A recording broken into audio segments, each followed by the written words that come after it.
call and move to approve the minutes for April the 9th. Second.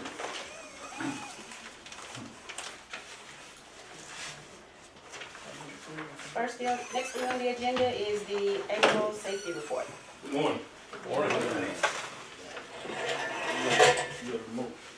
Yeah, sorry. What? No. You said the vote. I guess a remote. I'd like to say good morning again. Our April safety report reads as follows. Days since the last recordable was 83. Days without a lost injury was 143. Last recordable for April was 0. 2026 year-to-date injuries was 1. And the April incident rate was 0. And for the year, we have a 4.0 for the year. And my safety handout, I know you received it in the package, but I spoke about high winds. And if you can remember, March we had a lot of high winds. And I just want to make sure that everybody understood that a lot of accidents happen when you're dealing with high winds, especially our field employees. And one of the main things on there was a slip, trips, and falls due to workers reacting to something getting blown off their head or papers getting blown, just reaction. So I just wanted to make sure that they understood the hazards of high winds and what they needed to do when dealing with high winds when they're out in the field working. And this concludes my safety report. Thank you. Before we move, now that Carlos is done, I wanted to just recognize Carlos for, so we got involved, so, Southland donated some property and some money to help the city build a new animal shelter. And it's over off Southland Boulevard where the Greyhound Kennels used to be, so they built a new building over there. We were having lots of issues with the project, so the contractor was having lots of problems, and they were lacking direction. And when was that, Carlos? Maybe October. In October of last year, I asked Carlos to manage that project. It's not a utility project, but that's what we do. We do construction, and so Carlos took over management of that project, and he quickly got that project back on track, and they just opened yesterday. No, it's not open. Well, it's finished. Yes, They've turned it over to the city. Yes. They're about to open, so they're going to start moving the animals and relocate to that facility. It's a very nice facility, but I can't say enough about how the job that Carlos did to get that project back on track and see it through to completion. So thank you.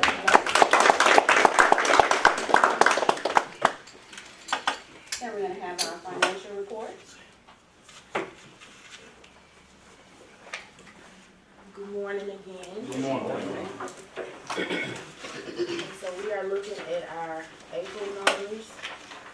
For the electric sales revenue, we had 2.3 million. Water was 292,000. Sewer was 348,000. And he just vamped.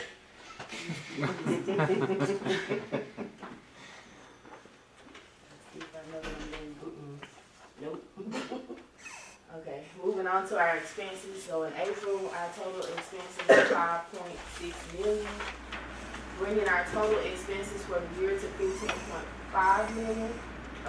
Other income is now at 4.1 million. So we have a net profit of $342,803.82. For our financial ratios, days cash on hand for April was 76 compared to 78 last month. Fixed charge coverage ratio was 1.05 compared to 0.90. Gross margin ratio was 10% compared to 20%. Operating margin ratio was 6.54 compared to -11. Current ratio is 23.65, previous was 20.72. And our debt service coverage ratio is 1.25, previous month was -0.89. Have any questions? Okay. Sorry, it was hot. Did everybody go home? I'm going to turn yours. Probably Are you going through menopause? I'm past that at this point, but Now we're gonna have our safety report, Staff. the staff report, excuse me, staff report. Good morning, Tom.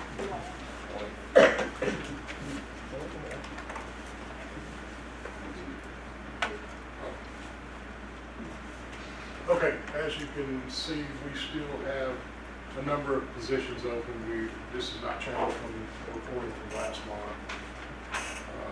We've got the majority in the water and electric and one in the meter department, with 9 open positions.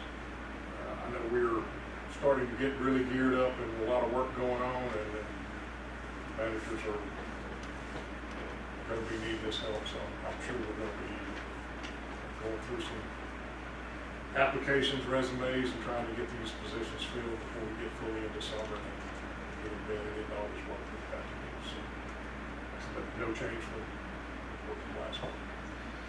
We received notice from Terry Kuhn. She is our manager of our purchasing department and warehouse, that she will be retiring in July. So she's, we're getting ready to post that position, so we will be hiring a new purchasing director for the utilities. So we'll look at position director that once Terry can come in. We start to see some stuff. We've started to take a different approach. We're advertising in a lot of different places, getting more aggressive with some of the hiring, just because we haven't had a lot of viable candidates over the last month. So trying some different approaches. We're trying to advertise in some different places. So just keep pushing. It's a challenge for us. We just can't get qualified folks. We talked about last week, some of the challenges that we have. When we do finally find somebody, we have challenges. See what we can do. So, just keep pushing. Any questions? Thank you. We have our reliability report.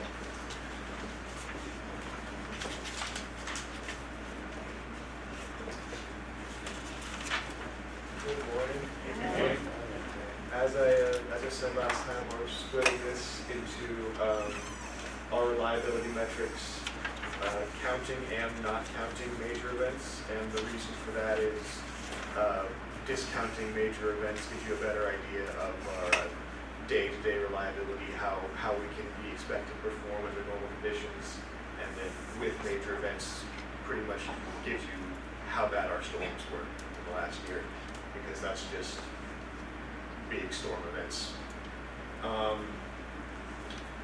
For SAIDI, just a measure of how many minutes per customer on average, we were out for the last 12 months. Counting major events is 79.38. Not counting, it was 24.57. Katie, which is a measure of how long it takes on average an outage to be restored, was with major events 96.65 and without 93.04 minutes. And safety is a measure of how many outages per year a customer will experience. With major events is 0.82 and without is 0.26. And you'll notice there's a pretty big disparity between the with and without major events in this time, and that's because we just had a whole lot of storms roll through. We had a lot of, actually, to go to the next slide, the vast majority of our minutes of outage over the last month was either lightning or power lines being knocked down by trees. And both of those are being lumped together into storms because the trees were being pushed down by the high wind and there were a lot of lightning related outages. If you look at the cause distribution by count, there's storm, lightning, and tree, and those can all be kind of lumped together into storm. Storm is its own thing just because for those instances we didn't see lightning damage and there wasn't a tree down, so it could have been lightning or it could have been the wind brushed something up against it. We weren't sure, but it was caused by the storm. One important distinction is the tree. We've been very aggressive on our tree trimming, but these are trees that are causing outage that are falling from outside of our line. Yes. So, Yes. if you have a tree that's 100 foot tall, our right of way is only 10 foot wide, right? And that tree, we wouldn't trim that tree. It's over 40 feet away from the line of the yard, but when we then knock it down, it takes the line down. It's not something we would ever maintain. It's not something that we're even allowed to maintain. It's private property, but it still damages our line. So, Within the software that records all this data, I do have these like associated with the storm events, so that I can tell you confidently these aren't just trees in our right of way that are falling over. But the software that generates the graphs doesn't really distinguish. It's just if a tree fell down, it's a tree. it's commonplace this time of year for our numbers to creep up, right? That's why we do a rolling 12-month average, because this is what we would call storm season. So May, June, July are always our highest outage months, because that's when the summer storms roll in, cause us the most problems. Like we've talked about, what we're most interested in is are we doing the right things to keep the lights on when we're not impacted by a lightning or a storm or a tree out the right type of thing. There are things that we can do to prevent some lightning type outages, and we're actively working on those. So we sectionalize sections of line, right? So we'll put what we call protective devices, fuses or breakers up, where if lightning strikes here, it's only going to impact this area and not the whole line. So we're getting more active on sectionalizing pieces of line, so that when we are impacted by lightning or a tree or something like that, it impacts a lot less folks. We're working on our restoration practice as well, to where when the crews get out there, they'll take a different approach to restoration and try to control it and find it. They'll do partial restorations, and they'll keep working their way toward the prime. So it's a training opportunity for us to help reduce some of the outage times. And it won't reduce the frequencies, but it will definitely reduce the duration of the outages for a large portion of our customers. So those are all some of the things that we're doing to try to help remedy some of these ongoing issues, especially in storm season. I'm just, do we separate out something that's beyond our control?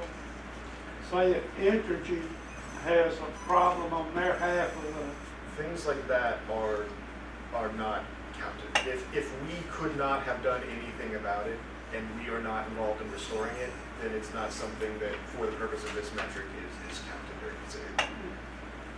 The same thing if somebody crashed their car into the utility pole, like. Well, we count them, it still counts against our track safety them. numbers. We what track I'm them. talking about is like, we share substations with Entergy. They have half of it, we have half of it. If it happens on their side and it takes them 5 hours to get out there and work on it, does that penalize us? It's penalized isn't the right word. It absolutely impacts us because our customers will be out of power. It's not something that we have any control over. Brett can talk about during the tornado. Go ahead. Well, so to that specifically, if Entergy has a problem and they notify us, as long as we're able to support all of the capacity that we need to swap around, we're going to immediately go to trying to reroute and backfeed and get everything back on. Now, sometimes in the summertime that becomes problematic when everything's, at capacity. But yeah, if you remember, probably 94 when tornado came through and took down all of the transmission line on Wood Street. We literally did all the work we could do, and we were sitting helpless waiting on the transmission crew to get the wire back up to feed our substation. But same scenario, we had gone around and swapped everything to other stations as best we could. And that's the way we would proceed if we know that Entergy's got a lengthy problem that it's going to take them a while to. But it does count. What made me think about that here recently, I was sitting at home, there was no storm, no wind, and the power goes off. And I said, is that us or is that somebody else? And I don't remember That was probably us. We haven't had a transmission issue in quite a while. But, you know, there are different times of the day, right? So in the morning, when there's no storm going on, if you have an outage, it's most likely going to be a squirrel somewhere. In the evening at dusk, nothing going on, you have an outage, it's most likely going to be a raccoon somewhere. It's pretty consistent. Now, we've done a lot of work. We spent a lot of money putting wildlife protection. You'll see that the crews will put plastic covers on everything, and basically what that is if an animal does get up there, it'll only protect them for a second, but most of the time they're moving, right? So they're moving from one place to another, and we just put that plastic on there to insulate them for a brief second to where they make that transition and it doesn't cause an outage. So that's helped quite a bit. Sometimes that it doesn't, and we end up having the outage anyway, but there's all sorts of causes of outages, and the biggest thing that we look for is, are things like utility maintenance and repairs, right? Squirrel or bird, we'll go back and we'll look at that location. Did we have wildlife protection up there? Was the wildlife protection adequate enough? Do we need to revisit our construction standards based on what we found from this incident? And is that going to prevent an outage in the future? So we collect all this information, and we're trying to do a data-driven analysis of what's causing the outage, what can we do to mitigate it in the future. What we don't want to do is just keep making the same mistake over and over and over. These reports is what made me think about that. Used to, It's just powers out, what's the problem now? What caused that? There's no storm. and that's exactly what, I mean, I'm glad to hear you say that. It's making you think that's exactly the way we want all of our engineers and our linemen and our field employees to think about it too. Right, so as we work and we do more analysis of what is causing us issues, right? I mean, for a long time, our philosophy was that we respond to the outage and we get there really quick and we restore it really quick. And we've tried to change our culture a little bit to where, yeah, we still need to do that, but preferably we'd rather not have the outage, right? So we'd rather do everything that we can do to not have the outage, and then spend our dollars preventing outages and not having to send anybody out there at all. So. There's just the causes for the last rolling 12 months updated. But there's nothing particularly new and interesting there. Yeah, so we've talked about it before, so our electric distribution system, we have a lot of work to do on it. So the guys have been going out doing inspections, and it's been neglected for a fairly long period of time. We have about 30% of our poles we know are rotted or have a significant amount of rot and need to be replaced. We're prioritizing those. So when you have, we have 8,500 poles on our system. So you can do the math. 30%, that's 1,500 poles that we have to change. So it's a little more work than what we can handle with our in-house resources.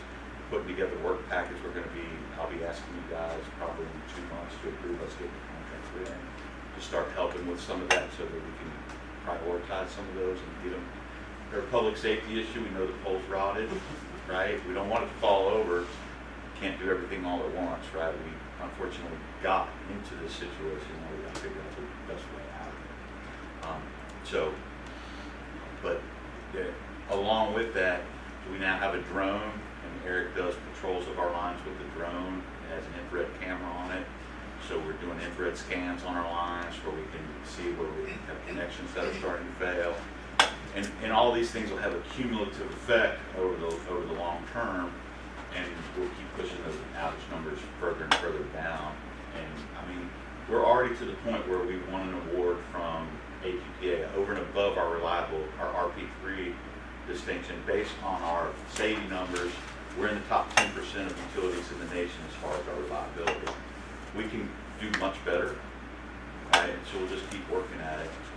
We want to make sure that we're spending our ratepayer dollars correctly and in the right place, that we're going to get the most bang for the buck, so to speak. we don't wanna really have bangs when we're talking about the electric industry, but you understand what I'm saying. And I just kind of want to piggyback on what Bob was saying. I want to thank Bob and the entire utility commissioner and department. A couple of weeks ago, I was riding out in one of our areas in Ward 1, and some of the residents stopped and we were looking at some of the poles and things. So yeah, we do have some poles that need to be replaced. It was right before this last storm that I actually called him and sent him a video. And he sent a team out and they got some things replaced and secured some power for them. So thank you, Bob. Well, I know you get tired of me calling and texting. like the man across the street from me. I came in one night, I'd been out of town or something, was all the utility across the street.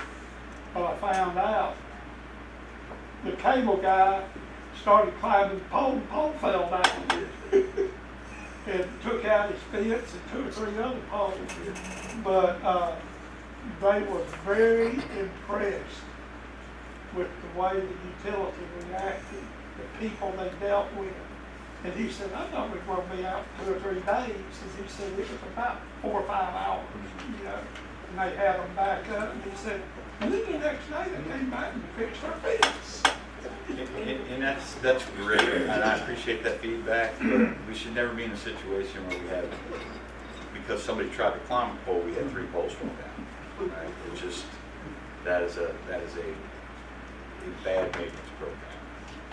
So, Well, I didn't know it was 3 poles until I told you. it was 3 about poles. it. He said, oh, that was 3 poles. There were 3 total. Yeah, and I mean, we're lucky the guy didn't get hurt, right? But because he wasn't even one of our employees, it was I don't remember if it was kid TV or telephone, but one of the 2. And he wasn't climbing the pole, he put a ladder on the pole, and he started to climb the ladder, and the pole fell over. So, yeah, we have a lot of work to do. We'll get there.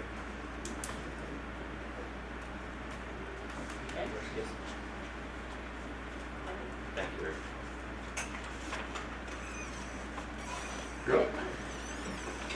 Next thing on the agenda is the approval of the donating and supporting of CASA. So that you have the remote, it's the bottom arrow, the one pointing down to the fence is approved. Good morning, everybody. Thank you all for having me here to give a little information about CASA, the Arkansas Delta, and what we do, our mission. You see at the bottom, it says a program of Arisa Health. We are no longer a program of Arisa Health. We pretty much grassroots right now, starting from the beginning, from the bottom, working our way back up to the top. I am Carolyn Slaughter. I am the director of CASA, the Arkansas Delta, and I have with me today Mr. Jermaine Taylor, who is an 8-year volunteer with our program.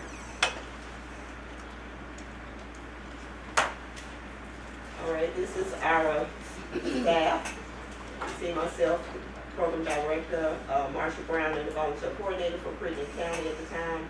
Salisha Ross is the volunteer coordinator for Lee and Phillips counties. We have Krista Seitz, who is our program coordinator, and Shauna Lindsay, the volunteer coordinator for St. Francis and Cross County. And we are dedicated to aiding a child to reach their greatest potential by doing our best to advocate for a child in all areas. We invite you to join us in accepting the call of changing the child's story in care today. As you all may know, we advocate for children that are in foster care. And these children have come into foster care due to no cause of their own. It's due to abuse and neglect.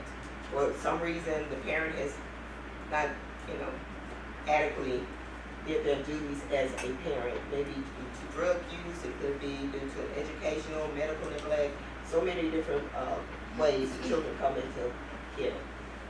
And our mission is to provide the advocacy to children brought into care due to abuse, neglect, and abandonment. And CASA, the Arkansas Delta, has been upholding our mission of child advocacy since 2006.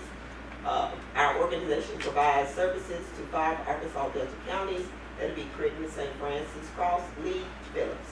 And our program is structured to provide daily volunteer assistance with the help of our volunteer coordinators placed in every county. We are a volunteer-driven program. Without our volunteers, we cannot do the mission in which we have set, and that is to advocate for the child and be their voice in the court. And the judge relies heavily on CASA to do the reporting of what is actually going on in the child's life while they're in foster care. And they come in from birth and they can stay until 18. They have a choice to get out if they want to at 18. But now they have fixed it to where they can stay until they're 24. And we have a program called APLA, and that's another permanent plan living arrangement for the children, where they offer them assistance with rent, help them buy a car, put them in through school, but they have to remain in care. And a lot of times we don't have children that want to remain in care because they've been under the proverbial thumb of DHS already for years, and they just ready to get away. So, but we as council, we encourage them to take advantage of that opportunity that they have for themselves to go to school, get a car, and they can go to school, they can work. They have to do one of the two to stay in the program. Half-time work, half-time school, or full-time at either one for them to be able to continue on in the program. And they receive a stipend.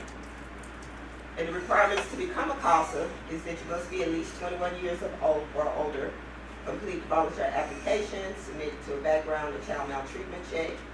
We have a 30-hour training, which we don't do right now. That's in person. We do it self-guided, which is about 5 weeks, and you come into the office at least once a week to talk with the volunteer coordinator, and she find out if you know, if there's any questions, that you understand the lesson in which you went through, kind of elaborate on everything to make sure that you have the understanding that you need to fully and successfully advocate for these children.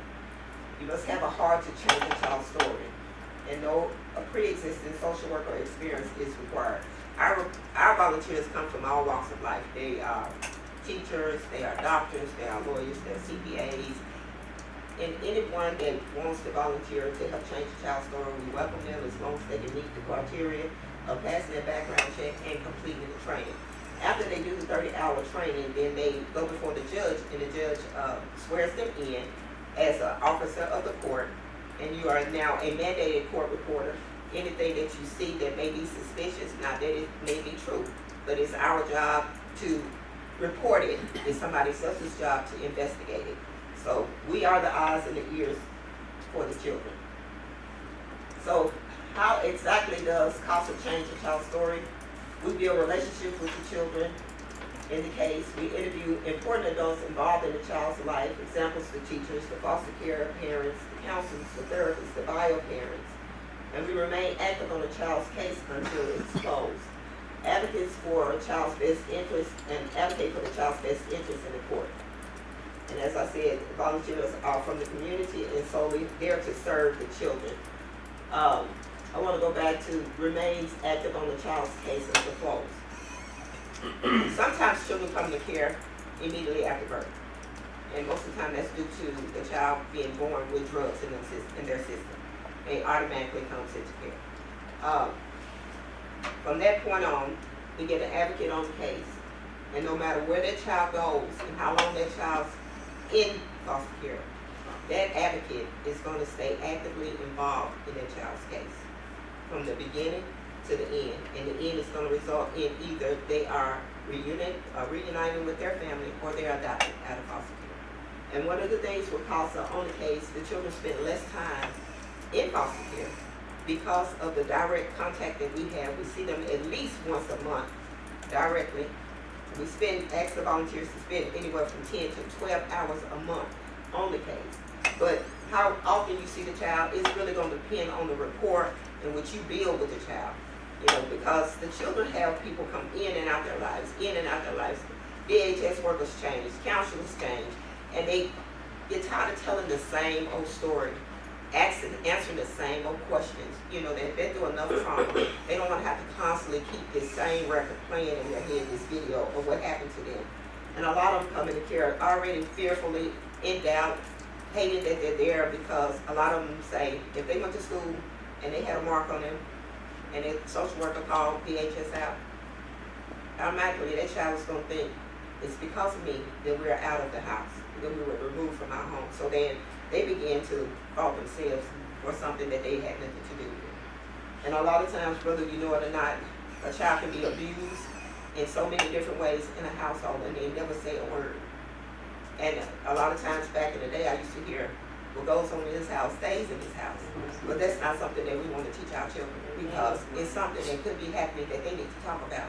And if they don't talk about it, it could get worse. Things can get really, really worse. And we have seen some cases that you may think that really happens on TV, but it happens in actual real life. people putting their kids in the ovens, allowing animals to eat their children, burying their children under the floorboard of their houses, and nobody knows their child is missing 2 or 3 months. So it's a lot, and the program is much needed. So what you should expect as a volunteer, from day one, you will be supported by a volunteer coordinator that will help guide you through the 30-hour training. There's 27 hours of self-guided training with weekly follow-ups. Once completed with the training, it comes an awesome moment of being sworn in. And after being sworn in, begins the case placement process where you will have the opportunity to find the best case for you. And what that means is we want to make sure that whatever advocate we assign to a case is one that is going to be comfortable with the case in which they're working. Some people may not be willing to work with a child that has been abused, sexually abused, or even just beat, because it could produce some past traumas from what they went through themselves. And so we want to make sure that you're comfortable. If the child is placed in West Memphis, then okay, we don't have no problem with volunteers who want to stay in West Memphis and advocate. But with those children that have been placed outside of this county, and they may be in Hot Springs, they may be in Springdale, they may be in Little Rock, they may be in Memphis, we have to have an advocate that's willing to travel to make sure that child's story is being told and their support, the support that they need, is given. So the volunteer experience is 10 hours monthly minimum requirement. And with that 10 hours, this is how you accumulate those 10 hours. The volunteer attends monthly in-service meetings, and that's what equips the volunteers with the current and helpful information on their cases. The volunteers visit the children, and the volunteers have the ability to travel and visit to their children, school, home, placement settings, one time a month. And we also participate in any extracurricular activities that these children may have, because we're sometimes the only support that they have. Graduations, basketball games, pageants, all those things, we try to be there to support them in any way that we can to help change their story, because they really don't have to go through, be the story in which they live. They can go beyond their past. Volunteers participate in essential meetings, whether it be IEP planning, DHS staffing, family observations, court hearings, and even, like I said, they use Little League or varsity games. Volunteers produce court reports. The court reports are a central piece to the judge, because we presented to them in our findings of what's been going on in the case. We go to court every 3 months on each case. So he needs to know what's been happening from January to March, and he depends on CASA's recommendation, because we're the ones that's actually there. We see them more than DHS and their counselors.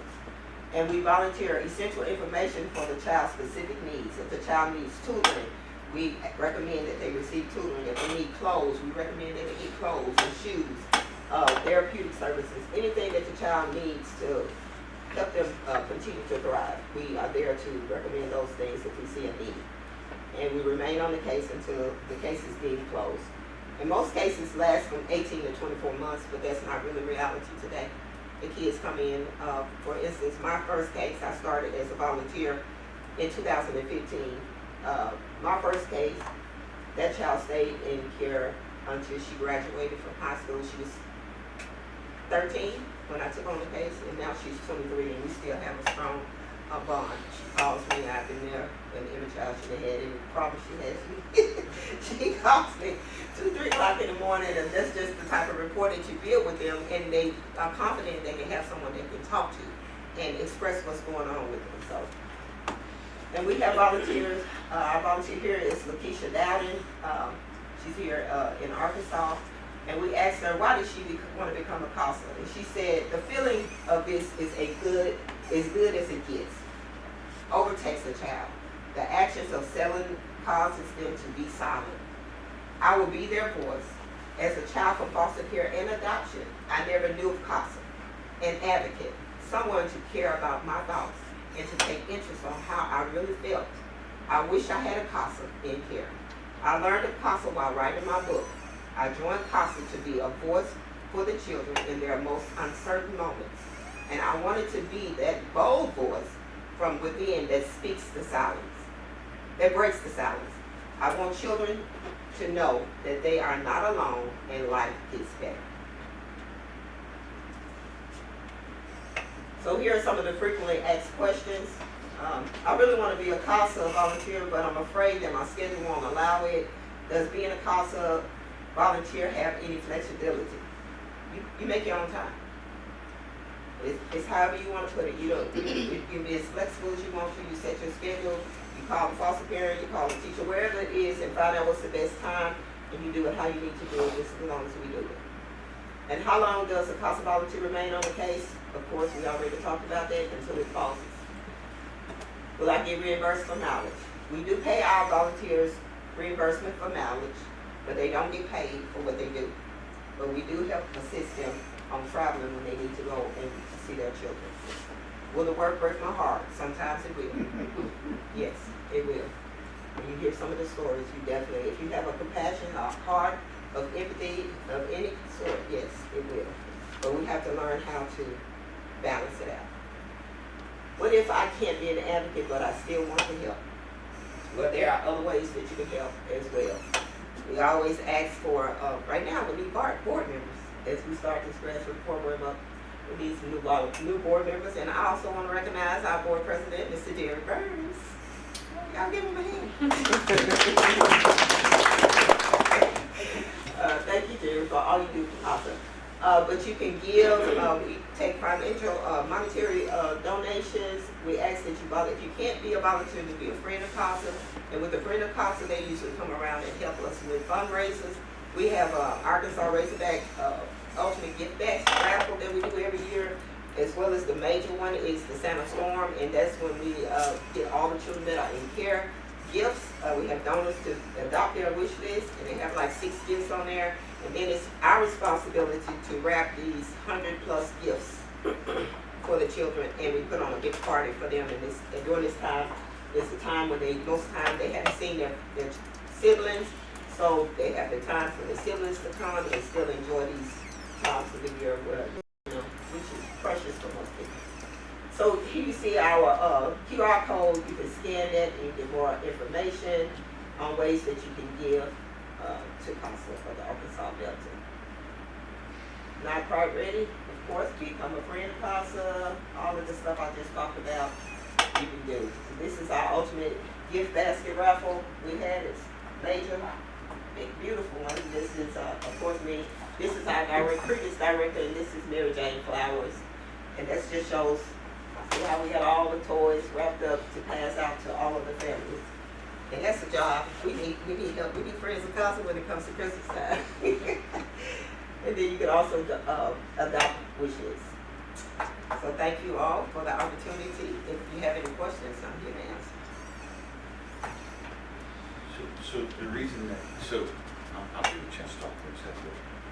Jerry approached me about CASA, and I'm gonna let Jerry talk a little bit about what happened, how we got to where we're at today, and why we're here now. But that being said, I can't think of a better group to support than a group that's standing up for people that absolutely can't stand up for themselves. So, Jerry, if you want to go ahead and talk about some of the My position on the board, I don't get paid. I'm a volunteer. Carolyn doesn't get paid either, but she's supposed to be. That's kind of where the program is right now. And so how we got this way was way back when the program stood up, it was determined that it should fall under the Mid-South Health System's umbrella, and they would help support with office space and phones and computers and donations, pay salaries, and other help support in various ways. They changed their name from Mid-South Health to Arisa. I think that was only the second name they ever had. There's a lot of reorganization going on in that group.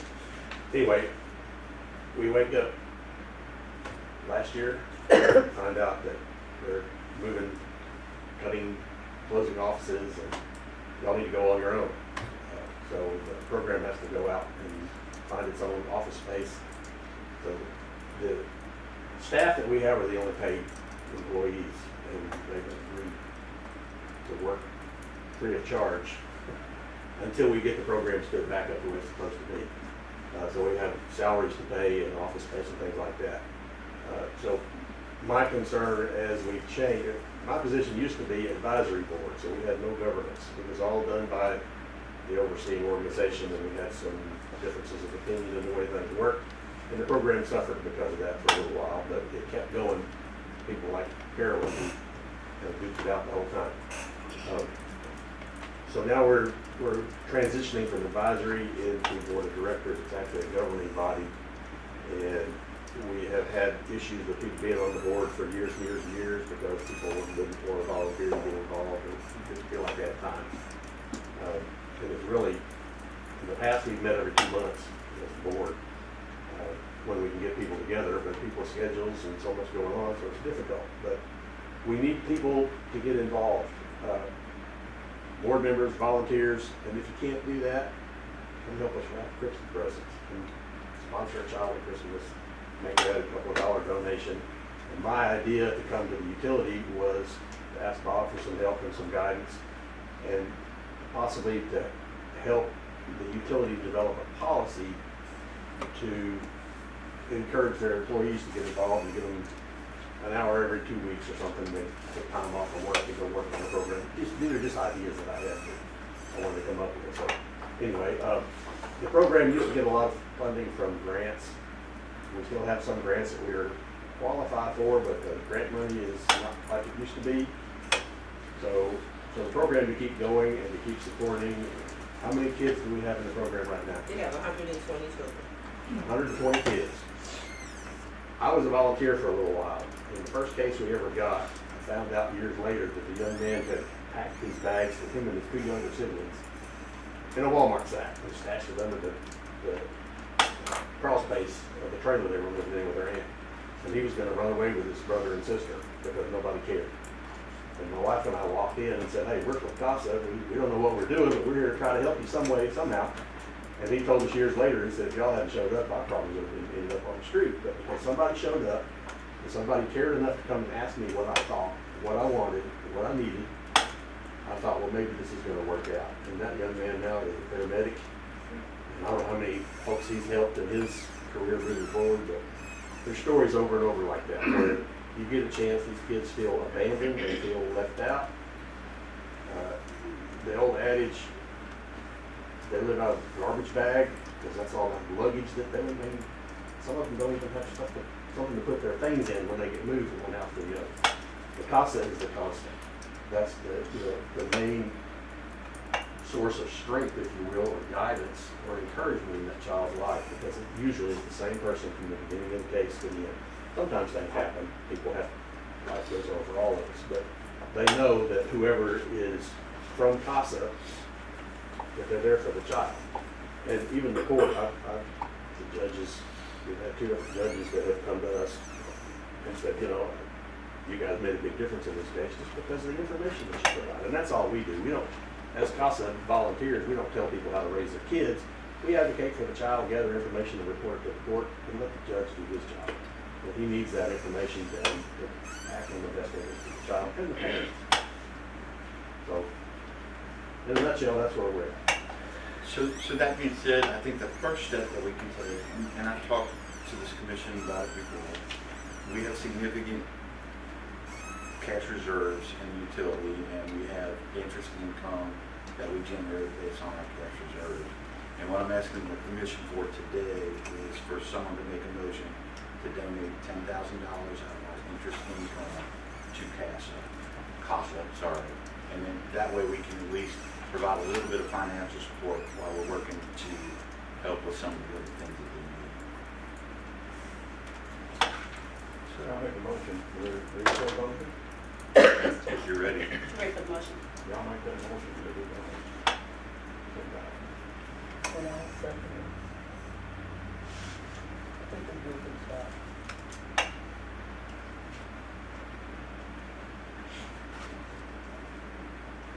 We'll take a vote on it. All All in favor, excuse me. Aye. All opposed? So moved. So Jared, now that the commission's approved it, go ahead and coordinate with Tori. Danielle, you'll send her the stuff and coordinate with Tori, and show that I could get the check. Thank you all very much. Thank you. Thank you all so much. Thank you. Thank you. Y'all just don't know how y'all thank you. But thank you all so much. We have a lot of volunteers Retired teacher. retired teachers, maybe a couple of active teachers too. Next on the agenda is, If anyone is interested in volunteering, I mean, we all know Jerry very well. We can just get with Jerry, and if you're interested in volunteering, Jerry can help. Especially if you're a get you major. to the right people. There's a lot of boys in the program, Yes. and no offense to the women, but some of the boys identify with men a little bit differently than they do with the women. And as somebody whose parents were divorced when I was 13, having a man in your life, a male figure to talk to, very important. And I'm glad to help out my team. And there's other alternative, or there's other options as well. I mean, you heard that they have work positions, advisory board, stuff like that. Oh, did I do something? I don't think we need wrapping paper, but we could probably use some wrappers. So, thank you for approving that donation. Thank you so much.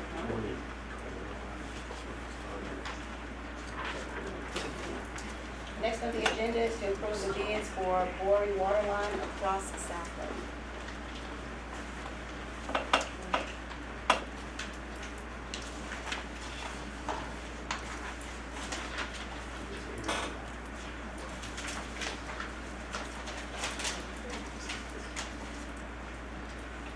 So, we're trying to work on closing a loop in our water system right now.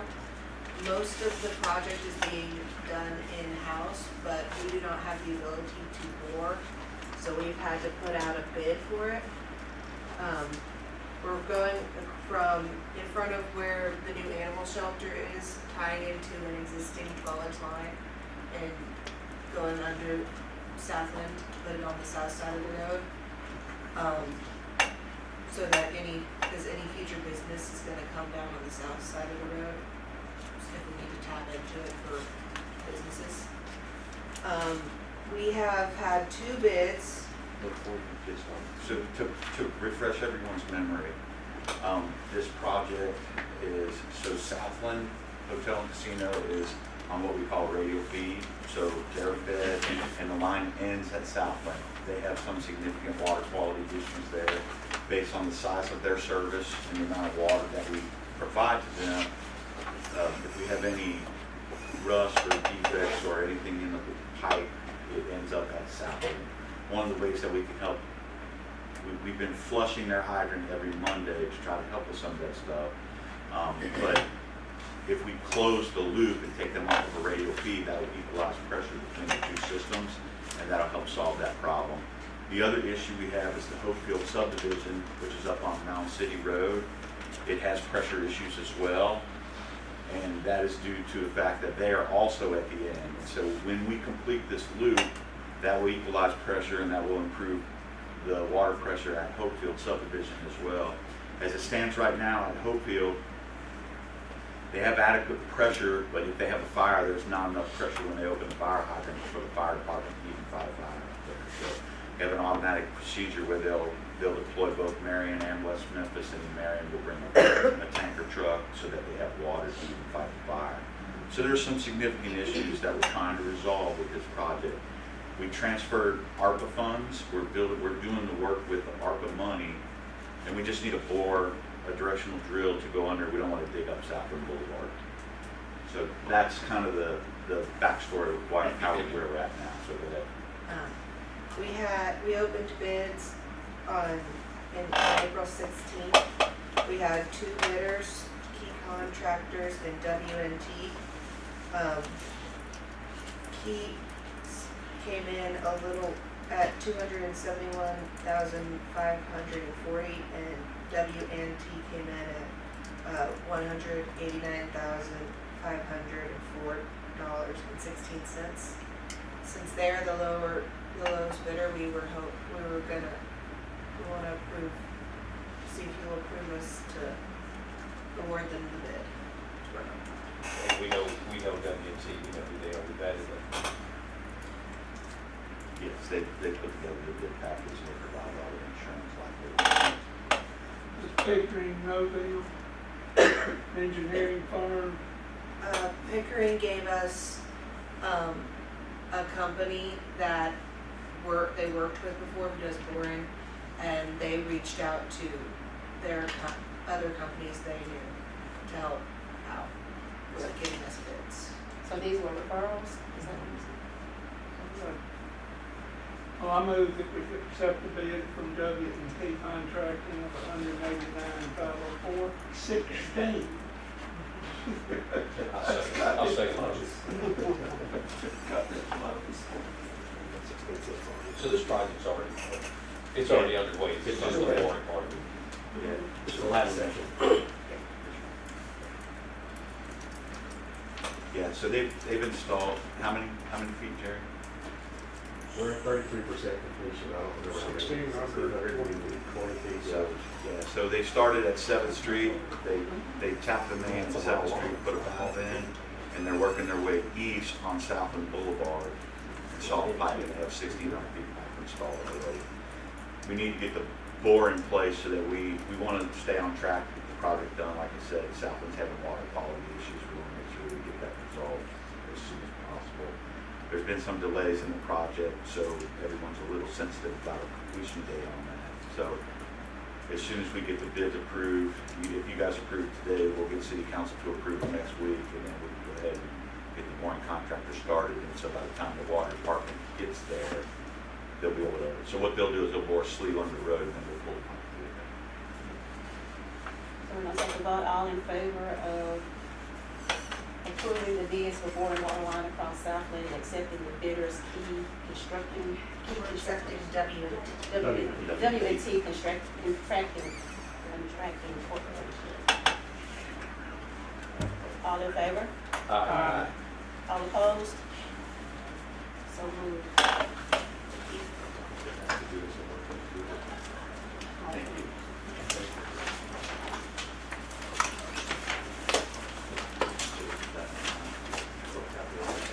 So in your package, there's an MOU, and it's a memorandum of understanding, and to refresh everyone's memory about what Hyper City is. Hyper City is the company that's we partnered with their development company, and they're working on developing additional generation across the city, electric generation, to provide power for some of these industries that are looking to locate here, but we can't currently serve based on our generation. So the MOU is basically just, it's a non-binding MOU, and it's basically just that we're going to partner with the Hyper City Development LLC. We've been working with them for about a year already. They have site control of several locations. We have moved significantly forward. We're in the process now of signing what we call capacity reservations. And what that means is so when you have an organization like Google, they'll sign a capacity reservation that says, so if you can provide 500 megawatts of power, I will buy it for the next 15 years at this price. That'll be a binding capacity reservation, and then that's where you will get the financing for the power project. So the MOU that we have here is just to show that West Memphis Utilities is partnering with Hyper City LLC to develop these generation assets to be able to serve the customers in the future. When this is up and running, West Memphis Utilities will be the load serving entity. So the developer will own and operate the power plant. They'll have a power purchase agreement with West Memphis Utilities, and West Memphis Utilities will provide the transmission lines to it and the substation for it to be on, and then we will provide service to the customer. And then we will have, and so we'll have a percentage of whatever that electric bill will come to the utility, so it will be in the revenue stream for us as well, moving forward. So to put it into perspective for you, when we start talking about revenue streams, the revenue at the Google facility that's already here, 500 megawatts is what their capacity is, and 500 capacity, their annual utility bill, their annual electric bill will be about $240 million. So you start thinking about percentages of that and where we would be receiving a percentage of that as the load serving entity, it would be a significant revenue stream for the utility and actually to the city. So I might miss something. So if we provide a transmission line and we provide the build the substation as well. So what's Hyper City do? They are the developer, so they secure the site, they'll prepare the site for the generation provider. The generation provider will come in, they'll build the power plant or the solar field or whatever it is. We sign the power purchase agreement with them, we take it, put it on our transmission lines, and we deliver it to the customer. We manage the transmission line, the substation, and the delivery to the customer. But basically, they're a developer. So they kind of coordinate the whole mess and put it all together. We're to the point now where we have, they call them independent power producers, IPPs. We have agreements signed with, Hyper City has agreements signed with 3 separate independent power producers. They have site control on 4 parcels in West Memphis or in county. We're working with the city to start annexing those properties into the city so that they will be wholly included into West Memphis. Hyper City is coordinating with engineering firms to start designing the transmission lines. So it'll be a design build where Hyper City will contract the engineering firm to design, and then they'll secure what we call an EPC, which is engineering, procurement, and construction contractor to build the transmission lines, and then the utility will take ownership of it. Is this limited to solar, or does it include, is there anything that include? Our biggest generation source is natural gas. So it will be a mix, it'll be a mixed portfolio, so it will be solar, storage, natural gas, and then starting in 2030, small modular reactors. So we currently have, we're in discussions right now with multiple advanced manufacturing facilities, multiple data centers. We just had the data center purchase. They didn't get site control, they purchased the property at 147 and I-40 on the southwest corner. And they're a client of Hyper City.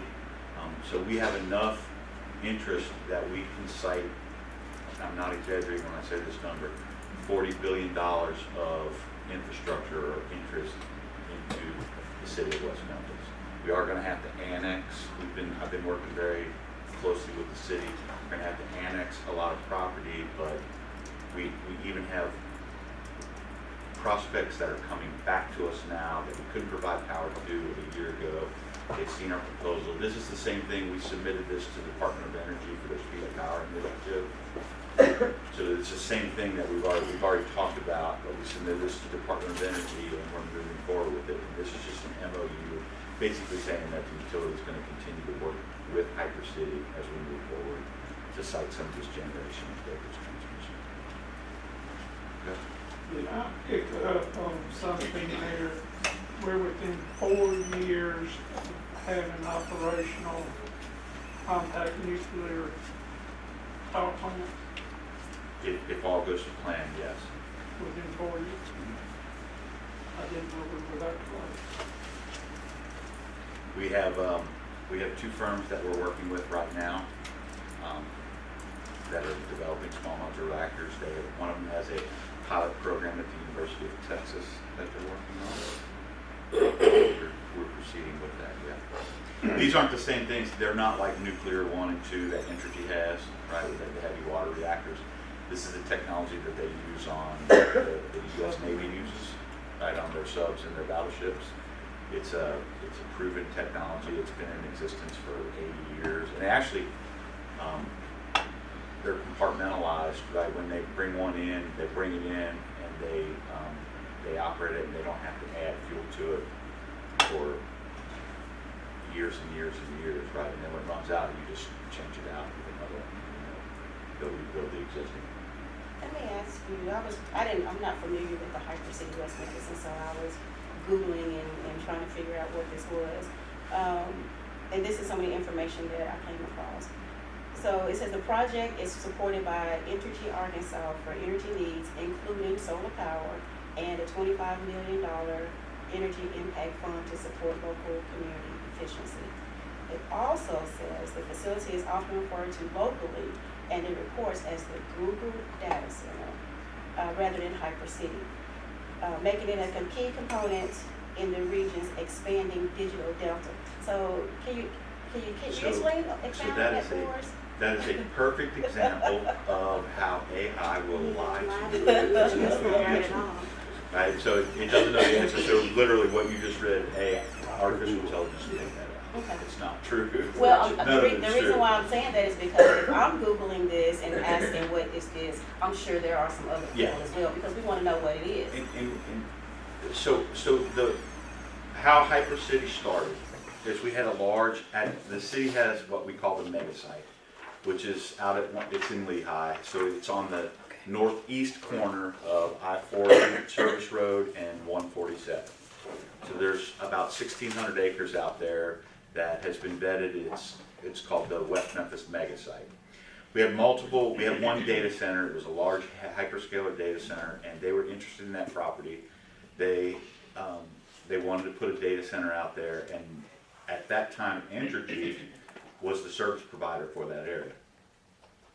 And Entergy gave them a price tag. This is not the generation, this is just for the network upgrades to get power to them, not to supply any power, but it was $1.5 billion. And so they approached the city and said, is there anything that the city can do? And so we started working with a consultant, and that is where Hyper City was born.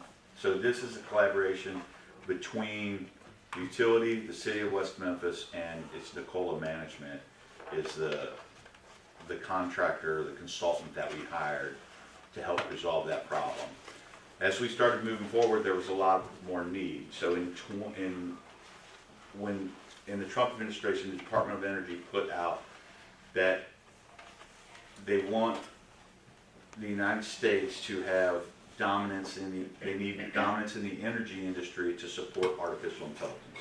When you think about what is in AI, you don't want anything in AI going overseas. You don't want it going to China. You don't want it going to any of the other countries, because every piece of information that's out there, they store it, okay? And so that is why the federal government is trying to come up with alternatives. The process to bring energy to market now is a very convoluted process, and it takes a significant amount of time to go from concept to actual construction and then delivery of the energy. Right now in the MISO market, just for the study, it's a 5-year turnaround, just when you do the study before you ever turn a shovel and start any construction on it.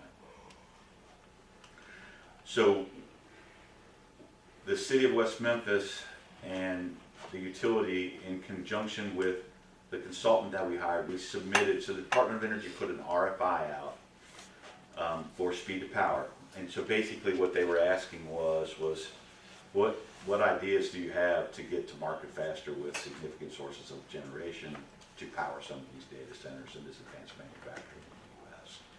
So we submitted a proposal to them. I don't know if you guys remember, we talked about that, we voted on it back, I don't remember, a while ago. And so we are just advancing to the next step. So they accepted our proposal, they liked our proposal, we're moving forward with our speed to power proposal, and that's what this is that we're building basically a microgrid in the city of West Memphis. We're not going to be connected, at least initially, to the overall MISO grid. We will have significant generation resources here, and we will be able to power. We'll have redundancies built into our system, but we will be able to power these large data centers that are looking to locate in our area. So when a data center comes to an area, there's a couple things they're looking for. They're looking for large tracts of undeveloped land, which we have. They're looking for available water, which we have. They're looking for communities that are favorable to them being here, which we are. And then power is the last thing that they need, power and permitting and zoning. So the permitting and zoning from the city side, we're in good shape. And so really it's just the generation. So this is the last piece of the puzzle.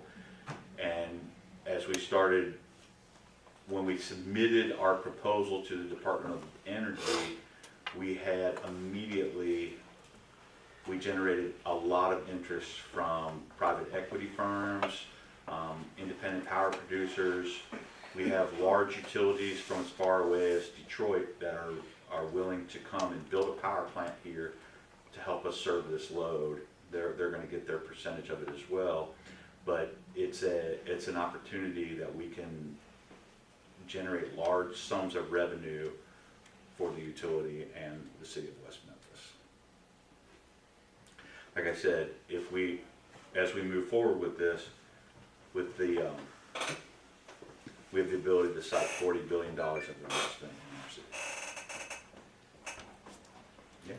And at this time, we don't acquire any debt obligations or No any debt obligations. liabilities. We're No. just moving along. We're just saying that we're going to work with them. Is Okay. basically what we're saying. Okay.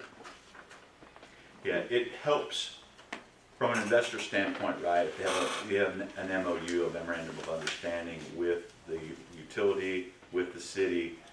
You can provide that to an investor that says, hey, the city's in partnership with us, the utility's in partnership with us, and it gives the investor confidence to move forward with the investment. That's really what this is about. It was about, 5 or 6 days prior planning for poor performance. We're planning for great performance in the future. That's right. We have all the I's dotted and T's crossed. Yeah, and we are planning to be, so right now we're dependent on a lot of other resources to provide power for our customers, and we talked about before, if we have a transmission outage, Entergy is our transmission provider. When this happens, we won't be dependent on that.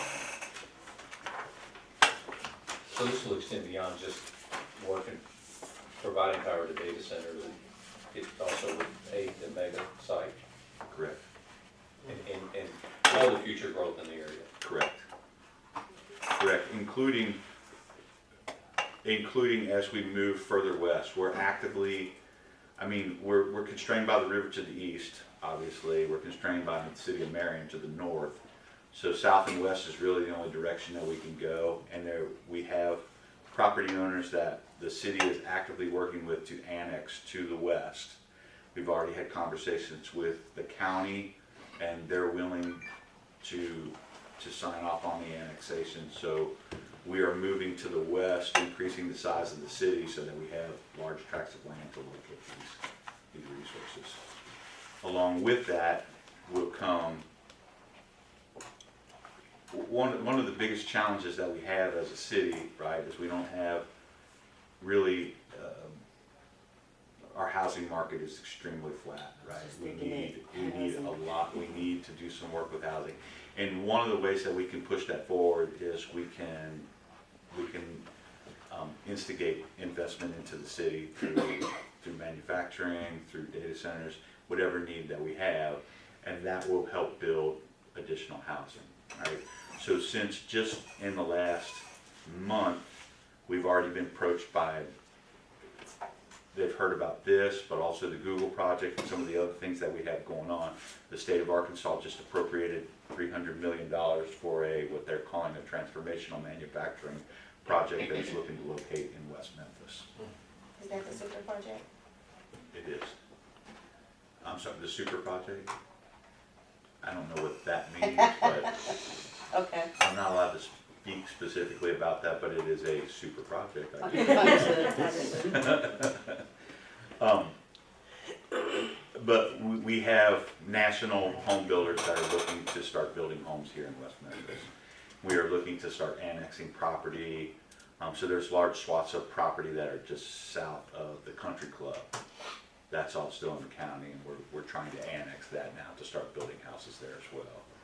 So that's our next step to really what the mayor calls it you know, the winning streak that West Memphis is on, right? And so, once we start getting some of those housing stock in place, that's the next step. We're actually meeting with,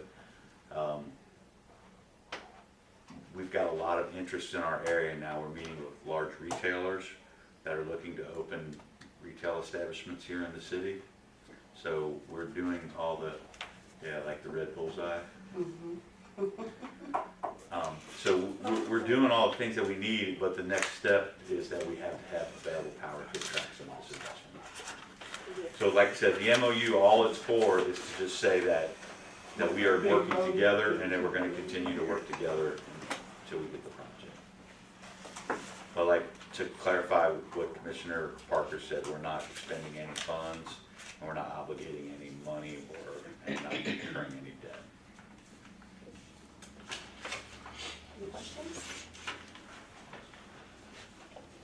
So the ask would be to approve me to sign our MOU. I'll make a motion that we allow you to move forward with that MOU. Second. All in favor? Aye. All opposed? So moved. Thank you. Okay, so the last thing will be our closed session. So our next thing is the closed section on the scorecard. Well, we take a So quick what's that? break and let everybody exit.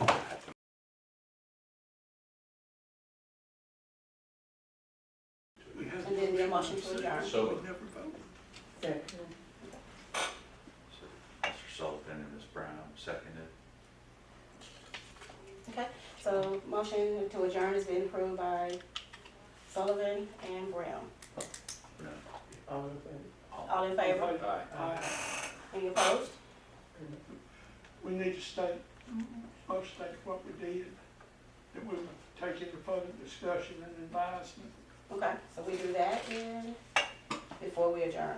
You probably have to do it. Okay. Yeah, Just she say can rewrite it. Okay, so we, in our closed session, we talked about our scorecard for, Well, you don't have to say what we talked about, just. okay, we just, okay, so closed session was our scorecard.